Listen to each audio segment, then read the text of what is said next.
आज मेरे पिताजी श्री अभिनंदन जैन जी की पहली पुण्यतिथि है और इस पुण्यतिथि पर हमने पूरे सत्ता शहर में लंगर का प्रोग्राम किया हुआ है और दुकान पर हमने संध्या का भजन संध्या का भी प्रोग्राम रखा हुआ है।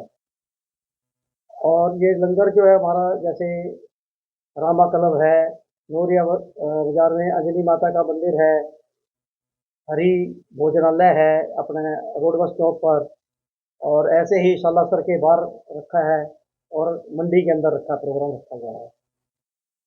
ये बाबूजी की जो पहले पुण्य, इनको हम भूल नहीं सकते। इनकी याद में ये सारा सिस्टम रखा है ताकि हमारा पूरा परिवार जो आपके सामने बैठा है, पूरा परिवार, मतलब उनकी जो, उन्होंने जो हमें मार्गदर्शन किया है, हमें मतलब हर जगह एक हौसला दिया है।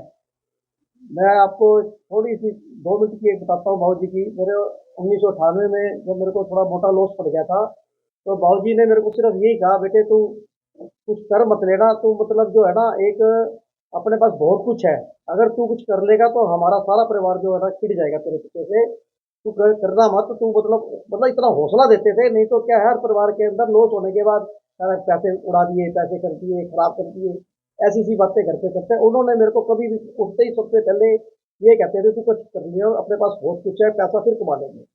और बाबूजी हमारे बहुत कुछ छोड़ गए थे। हमने उनकी पुण्यतिथि पे लगभग पूरे शहर में और गौशालाओं में 4.5 करोड़ के आसपास का सहयोग दिया है। और बाबूजी की ये पुण्यतिथि को इसीलिए बनाते हैं हम, ताकि उनको भूल ना सके, मतलब हम भूलना नहीं चाहते। उनकी एक एक चीज को याद करके हमें बड़ा अंदर से भर भर के हम आते हैं, पूरा परिवार हमारा। और हमें कई बार ये भी फील होता है कि बाबूजी की जो एक हम जितनी उनकी सेवा करनी चाहिए थी, वो सेवा भी इतनी नहीं कर सके। एक हमारे परिवार में थोड़ी सी फीस, थोड़ी सी ये भी जरूर है हमारे बीच में, पर हम उस फीस को भी, और अपने पूरे उसको, उनके जो है ना, क्या शब्द बोलूं, कई शब्द ऐसे हैं, बोल नहीं सकता मैं उनके लिए। जैसा मैंने पहले भी सवाल किया था आपसे कि समाज सेवा का जज्बा आपके अंदर कैसे आया। समाज सेवा का जज्बा तो एक्चुअली में हमारे जो दादाजी है ना, वो भी 1961 से 1970 तक, 1961 से लेके 1970 तक मंडी के प्रेसिडेंट रहे हैं। तभी से ही वहां से ही उन्होंने, वो भी पूरे सेवा नौकरियां कराते थे। उस टाइम में नौकरियां मिल जाती थी कहने पे, आजकल तो बहुत ऑनलाइन सिस्टम, कंप्यूटर सिस्टम बहुत हो गया। पहले बड़ों का एक लिहाज करते थे, बहुत नौकरियां लगाई है बाबूजी ने, पुलिस में भी और मार्केट कमेटी में भी, जिसमें भी कह लो आप, क्योंकि उनका पूरा वो एक समाज सेवा ही रहे स्टार्टिंग से ही। और उसके बाद हमारे फिर, मेरे को थोड़ा सा 2000 में 4 में मेरे को थोड़ी सी दिक्कत हुई, तो उसको ठीक होने के बाद मेरी डायलिसिस हुई थी 2004 में, 11 बार डायलिसिस हुई। एक दिन छोड़ के एक दिन, जब डायलिसिस के यहाँ पे सिस्टम नहीं था, दिल्ली और हिसाब हुआ करते थे। तो मेरे डायलिसिस ठीक होने के बाद मैं बाबूजी का यही कहा, मैं बाबूजी बस मेरा काम करने का मन नहीं है, मेरा समाज सेवा का थोड़ा सा मन है। तब उन्होंने से बात करके हमने अपने दादाजी के नाम से जयदेव सहदेव जैन चैरिटेबल ट्रस्ट के नाम से हमने एक ट्रस्ट खोली 2004 में। और उसके बाद वहाँ पे छोटे छोटे जैसे भी सिस्टम था हमारा, परिवार के हिसाब से या अपनी शक्ति अनुसार, उसमें हम सेवा करते रहते थे। हर पिता का एक सपना होता है अपने बेटे के लिए, तो आपके पिताजी का क्या सपना था आपके। अरे तो सपना तो उन्होंने हमेशा, मैं बताया ना, हौसला देते थे। कई बार कोई तकलीफ भी आती थी ना, बेटे तकलीफ तो तेरे को शेयर करनी पड़ेगी, मैं तेरा क्या कर सकता हूँ। मतलब तूने अपने आप को जो तेरे ऊपर जो तकलीफ है वो तूने सहन करनी है, तूने कैसे सहन करनी है वो तू दे। मतलब हर जगह। अच्छा, कई बार गलती हो जाती थी, ये नहीं कि लड़ना था, वो ये कहते थे काम करेगा तो भाई गलती नहीं होगी, इसमें कोई ये वो नहीं, अभी तो तेरे से ये गलती होगी। मतलब हर चीज के अंदर नेगेटिव कभी भी नहीं सोचती उनकी, पॉजिटिव सोच रही है। मतलब नहीं तो आदमी गलती कर ले, साला सोच के देख के नहीं चल सकता, ये है वो है, वो काम करे भाई, नहीं तो ठीक है घर पे बैठ जाते, तेरे गलती नहीं होगी। मतलब वो, मैं कहता था बहुत गलती होगी, बोले कोई बात नहीं, अगर तेरे तू काम करेगा तो ही गलती होगी ना, कोई बंदा काम करेगा तभी गलती होगी। ये नहीं है कि कोई, अगर तेरे काम गलती नहीं करनी, तू ठीक है घर बैठा रहे, तेरे कोई गलती नहीं होगी, कोई बात नहीं है। मतलब हर जगह बाबूजी ने बड़े अच्छा हमें स्टैंड किया है। और बाबूजी भी यही चाहते हैं भी आप जो है ना, मतलब परिवार का और का पूरा सिस्टम से मिलके और के चलो आप। और कभी भी मतलब उन्होंने अपनी तरफ से पीछे से कुछ छोटा किया पूरा, उन्होंने भी पहले सरकारी वकील के अंदर पुलिस की वर्दी पहनते थे, उस टाइम में भी बाबूजी की पूरी पीएसआई के हिसाब से वो होते थे। और उनके अंडर जितने भी जो है ना एसपी 3 4 जने, सोमवार एसपी और टीचर है, वो मतलब इंस्पेक्टर से प्रमोशन हो के वो एसपी बन के आए हैं यहाँ पे। जो बाबूजी के जब 1965 के आसपास जब पीएसआई थे, सरकारी वकील जिसको कहते हैं, तो उनकी जब उस टाइम में पुलिस की वर्दी होती थी, तब भी बाबूजी ने खूब सेवा करी है लोगों की। और जैसे शहर का कोई चला गया, मेरे को एक कहानी बाबूजी की ध्यान है। नंद लाल गनेरी वाले हुआ करते थे, बड़े सेठ जो के खिलाते थे यहाँ पे।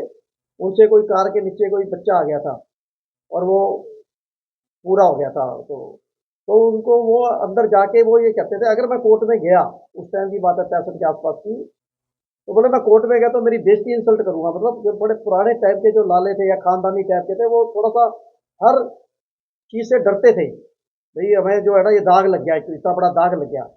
तो उन्होंने फिर बाबूजी से अप्रोच करवाई हमारे दादाजी से कि तेरा लड़का लगा हुआ है यार, मेरे को कोर्ट में ना जाने दे।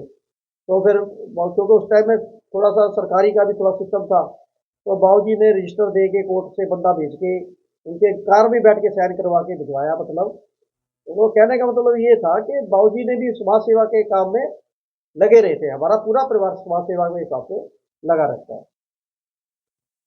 आपको भोजन संध्या का कह रहे हैं, तो उसका समय क्या रहेगा?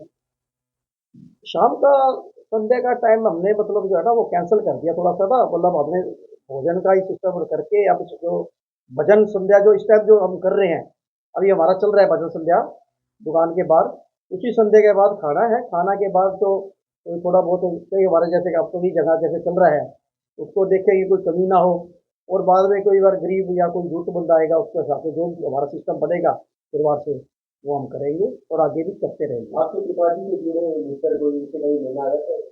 हाँ, उनकी तो पुरानी यादें हैं। एक धानु का है दिल्ली, रिटायर्ड जज है। और गणेशी लाल जी जो हमारे राज्यपाल महिपाल जी है, वो उड़ीसा, वो वहाँ इकट्ठे ही पड़े हुए हैं। और जब वो एमएलए थे तो बाबूजी और वो कई जगह बाहर घूमने भी, शिमला और वगैरह वगैरह मदर के साथ और पूरा परिवार के साथ घूमते हुए वो मिलते रहते हैं सारे। और जब भी गणेशी लाल जी मिलते हैं तो याद करते हैं बाबूजी को, और भाई मेरे क्लास वालों बहुत बढ़िया क्लास वाले थे। उसके कॉलेज के टाइम में भी बाबूजी ना मतलब के खानदानी थे, हमारा सिस्टम चलो परिवार का ठीक था। तो उस टाइम में भी बाबूजी पूरी सेवा और खर्चने में और दोस्तों के अंदर भी पूरा उनका आगे ही रहते थे। मतलब समाज सेवा बाबूजी भी पूरे कॉलेज के टाइम में भी वो करते रहते थे। और मैं जब 1984 के अंदर 86 के अंदर कॉलेज का प्रेसिडेंट भी रहा हूँ और सेक्रेटरी भी रहा हूँ नेशनल कॉलेज का। तो उस टाइम में भी हमें किसी की लड़कों की जरूरत, बच्चों की जरूरत रही, या हमारे हमें बाहर एक दफ्तर मिला हुआ था कॉलेज के अंदर, तो उसमें कंटीन थी पास में, या कई बार आपस में बच्चों को किसी की चीज़ की जरूरत है वो भी आ जाता था, हम उस टाइम में भी उनकी पूरी करते थे कॉलेज के टाइम में भी। मतलब कोई वो नहीं है, मैंने पीसफुल लाइफ से मैंने अपनी प्रेसिडेंट और सेक्रेटरी निकाली है, कोई लड़ाई झगड़े से नहीं निकाली है। और हमने बड़ा मतलब अच्छे ढंग से, क्योंकि उन्होंने एक फेस देख के, एक बंदा देख के, हर आदमी खाना खाता है, रोटी खाता है, समझता है, हर बंदे को समझता है वो। तो उस टाइम में भी हमने कॉलेज के टाइम में भी बड़ी लोगों के साथ चले हैं, जुड़ के चले हैं और सहायता की है।